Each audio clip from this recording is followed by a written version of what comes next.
কিয়ামতের আলামত যে কথা বললাম, প্রচুর কিয়ামতের আলামত। মহিলাদের বেপরদা হওয়া এটাও একটা কিয়ামতের আলামত।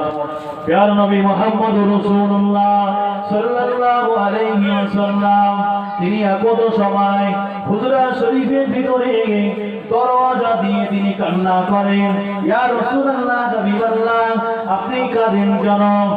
ফাতেমা জাহরা রাদিয়াল্লাহু তাআলা তিনি বললেন, ইয়া রাসূলুল্লাহ হাবিবাল্লাহ ইয়া রাব্বা জান আপনি কাঁদেন কেন বলেন? প্রিয় নবী মুহাম্মদুর রাসূলুল্লাহ সাল্লাল্লাহু আলাইহি ওয়াসাল্লাম বললেন, এ মাগনা ফাতিমা শোনো না আমি দুনিয়ার জুড়ে কাঁদি কেন শোনো, আমি দুনিয়ার জুড়ে আমি আগামীকাল রাত্রে বেলা আমি মেরাজ শরীফে গিয়েছিলাম।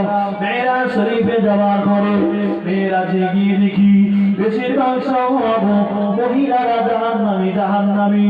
আমি রাসূলুল্লাহ হাবিবাল্লাহ ওই জন্য আমি কান্না করি।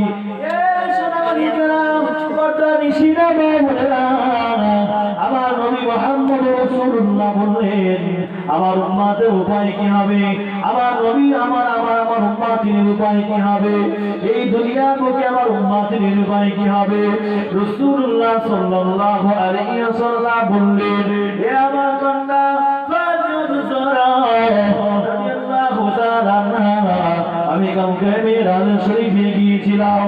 মেরাজ শরীফে গিয়ে দেখি বেশিরভাগ সব মেরাজ শরীফে গিয়ে দেখি জাহান্নামে যখন প্রবেশ করলাম, জাহান্নামে যখন দর্শন করতে গেলাম, গিয়ে দেখি জাহান্নামে বেশিরভাগ সব মহিলারা জাহান্নামী।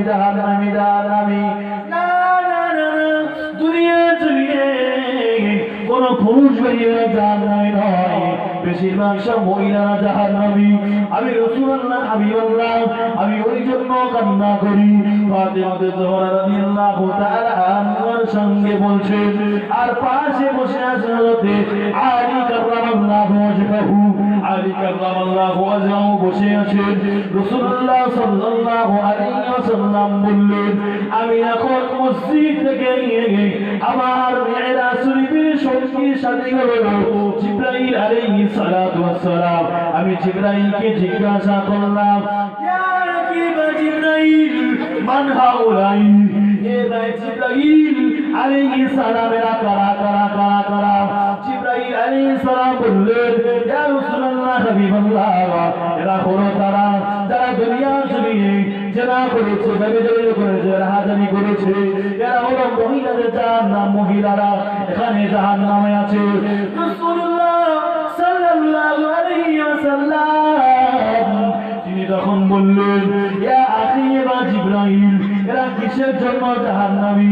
আমি রাসূলুল্লাহ দেখলাম একদল মহিলার মাথার উপরে পায়ের নিচে আগুনের বেড়ি দেওয়া আছে, আর মাথার ঘিনুগুলো টক করে ফুটছে।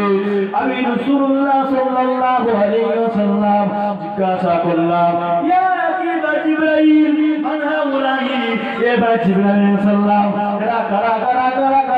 জিবরাইল আলাইহিস সালাম বললেন, ইয়া রাসূলুল্লাহ হাবিবাল্লাহ এরা হলো তারা যারা দুনিয়ার জমিনে মাথায় পর্দা দেয়নি, মাথায় কাপড় দেয়নি, বেপর্দা হয়ে চলতো।